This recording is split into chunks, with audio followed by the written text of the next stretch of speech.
ఇది YSR Congress social media power. మొత్తానికి హైదరాబాద్లో చిరు వ్యాపారి కుమారి ఆంటీ సమస్య పరిష్కారమైంది. రోడ్డు పక్కన నడుస్తున్న ఆమె హోటల్ను తీయక్కర్లేదని, చిరు వ్యాపారుల పొట్ట కొట్టవద్దని సాక్షాత్తు సీఎం రేవంత్ రెడ్డి పోలీసులను ఆదేశించారు. అంతేకాకుండా తాను ఒకరోజు ఆ హోటల్కు వచ్చి భోజనం చేస్తానని అన్నారు.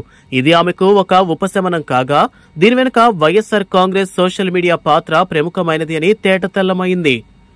వాస్తవానికి గుడివాడకు చెందిన కుమారి తన భర్త పిల్లలతో కలిసి హైదరాబాద్ వెళ్లిపోయి అక్కడ ఫుట్పాత్ మీద భోజనం అమ్ముకుంటూ జీవిస్తున్నారు.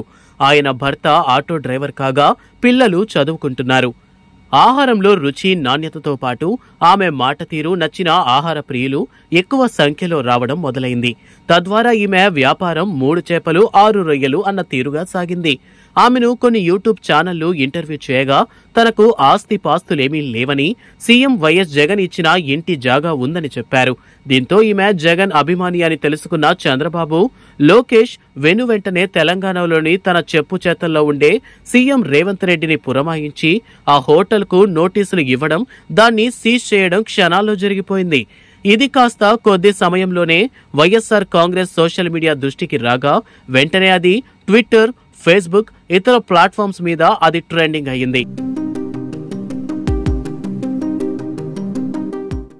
కేవలం జగనన్న అభిమాని అనే కారణంతో కుమారి చిన్న హోటల్ను సీఎం రేవంత్ అక్కడి నుంచి తొలగించారని, జగనన్న అభిమాని పేరు తలుచుకున్నా భయపడుతున్నారంటూ లక్షల్లో కామెంట్లు, షేర్లు వెల్లువెత్తాయి. దీంతో తెల్లారేసరికి తెలంగాణ సీఎం రేవంత్ రెడ్డి స్పందించారు. ఆ హోటల్ తొలగించవద్దని, చిరు వ్యాపారుల పొట్టగొట్టొద్దని, ఆ హోటల్ అక్కడే ఉంచాలని అధికారులను ఆదేశించారు.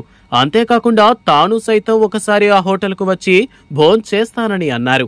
దీంతో ఇది అచ్చంగా వైఎస్ఆర్ కాంగ్రెస్ సోషల్ మీడియా విజయమని, ఆ విభాగం తలుచుకుంటే ఎలాంటి వారిని అయినా నేలకు దించుతుందని, తమ అభిమాన నేత జగన్ జోలికి వస్తే ఎవరిని వదిలిపెట్టరని, వారంతా ఐక్యంగా పోరాడతారని మరోమారు స్పష్టమైంది.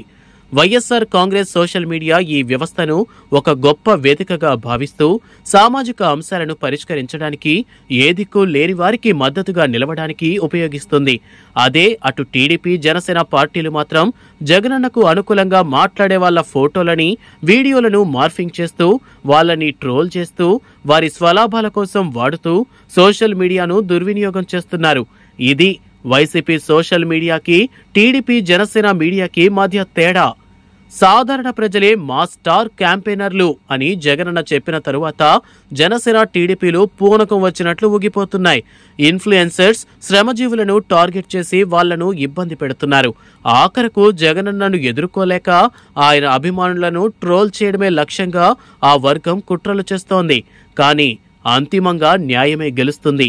పేదలే నిలుస్తారు, గెలుస్తారు.